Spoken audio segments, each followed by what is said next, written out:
first and foremost, I feel like it was recognizing that I can't authentically be myself if I'm so parsed out. Those are two conflicting ideologies. One is solid and one is ever changing. And so if I'm attempting to fit this ever changing idea of myself and shoehorn that into being a solid foundation, it's just never going to work, because that foundation is just, it's too weak. It's too fluctuating, and it's just going to crumble.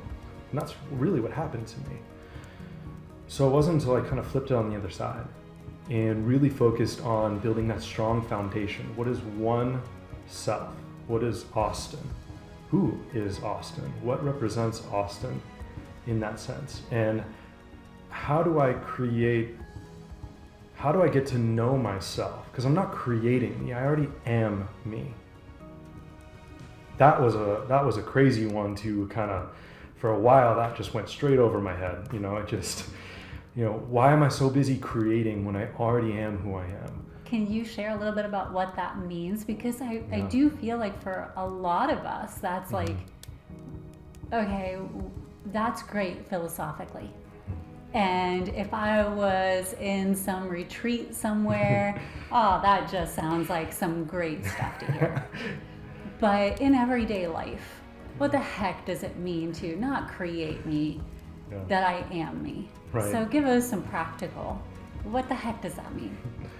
So practical application is that sometimes I was so stuck in my head, and to be honest, not sometimes, pretty much all the time, I was so stuck in my head that when a situation arose, I would do my best to quickly think about how I would react or respond to the situation. Or what the right way. Or what the right way, yes. Yes.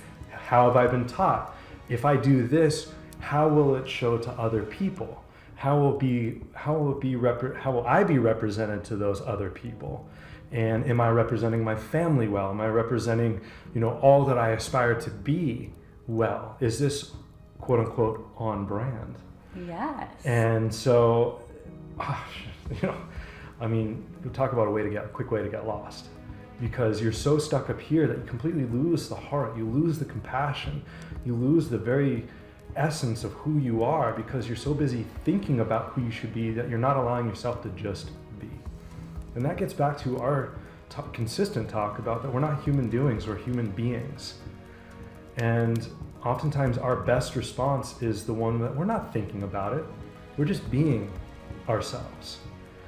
The more that we allow ourselves to be, then we no longer have to think about it, it just becomes who we are. We're not creating ourselves, we are actually allowing ourselves to be who we are, the very essence of our soul. Allowing this manifestation of ourselves in this physical form to represent all that we have to offer, which I can tell you for each and every individual is an immense amount. Yes. And not from the cliche approach, but from the reality that there is no one else on earth exactly like you, experiencing the earth exactly like you. Yeah. It's just, I know it's hard for us to comprehend, and I thought, oh, that's really cliche in the beginning, right? Oh, you're unique, you're a special one, and I kind of brushed it off and just was like, yeah, sure. Uh-huh.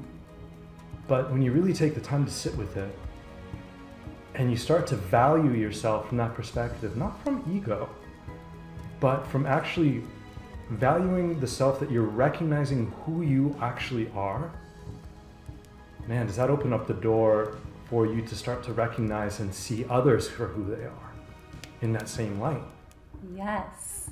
And then you're bringing authenticity out into everything that you're doing. You're not thinking about how you should do this or how that should be or how I should represent this. You just are.